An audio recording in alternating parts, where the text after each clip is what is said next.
نکاح انسان کرتا ہے تو سب سے پہلے اس کے پردے کا خیال، اس کے بعد اس کے رزق کا خیال، کھانے پینے سے محتاج نہ رکھے، اس کے بعد پہلا پردہ ہو گیا، دوسرا رزق ہو گیا، پھر تیسرا یہ کہ اپنی جانب سے اپنی طرف سے اس کو کوئی تکلیف نہ دے۔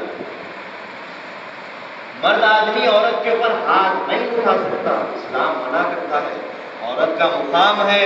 اسلام میں عورتوں نے بہت نام کمایا ہے، اسلام میں عورتوں کا بڑا مقام ہے۔ جہالت، جاہلیت جو دور گزرا ہے اس میں عورتوں کا مقام نہیں تھا، عورتوں کو غلاموں کی طرح، لونڈیوں کی طرح رکھا جاتا تھا، بیکار بے پردہ رکھا جاتا تھا۔ لیکن جب اسلام آیا تو عورت کا مقام ہوا، اسلام نے اس کو چادر اڑائی، اس کو پردہ دیا، اس کے کھانے پینے کا انتظام کروایا، اس کو مار کھانے سے بچایا۔ اسلام نے کہا کہ عورتوں کے پر ہاتھ نہیں اٹھانا چاہیے۔ رسول اللہ صلی اللہ علیہ وسلم نے فرمایا کہ اگر تم کو تمہاری بیوی ستائے، پریشان کرے اور تمہاری بات نہ مانے تو اس کو 2 انگلیوں سے مارنا چاہیے۔ اگر بہت زیادہ بد اخلاقی کرے، بدتمیزی کرے اور تمہاری بات نہیں مانتی تو پھر اس کو 2 انگلی سے مارو، اور ایسے مارنا چاہیے کہ وہ 2 انگلی کا نشان بھی نہ بیٹھے، یعنی بالکل ایسے۔ اس سے زیادہ زور سے مارنے کا عورت کو حکم تک نہیں ہے۔ عورت کے اوپر ظلم کرنا اسلام نہیں دیکھ سکتا، لیکن عورت کو چاہیے کہ اپنے شوہر کی فرما برداری کرے۔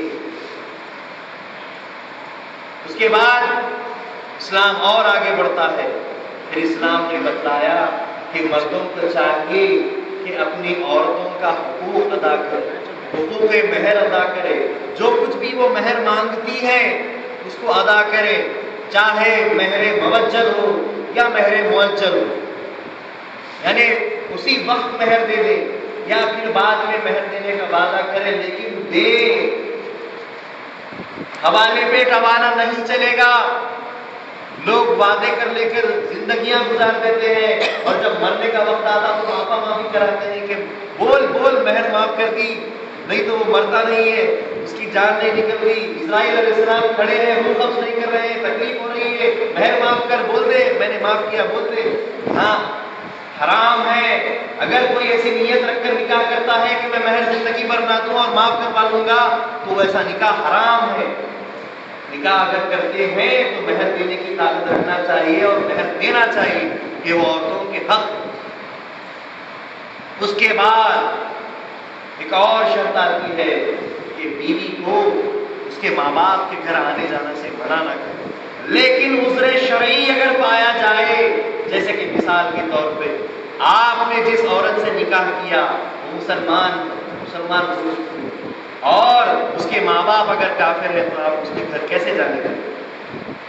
اس کے ماں باپ کے پاس حلال روزی روٹی نہیں ہے، حرام کھاتے ہیں۔ آپ نے ابھی دیکھا کہ رزق کی اللہ تعالیٰ نے عورتوں کے لیے ذمہ داری مردوں کو دی ہے، تو پھر وہ کیسے دیکھ سکے کہ اپنی بیوی کو حرام کھانے کی اجازت دے؟ جب شرعی عذر، کوئی شریعت کے وجوہات سامنے آتے ہیں تو مرد عورت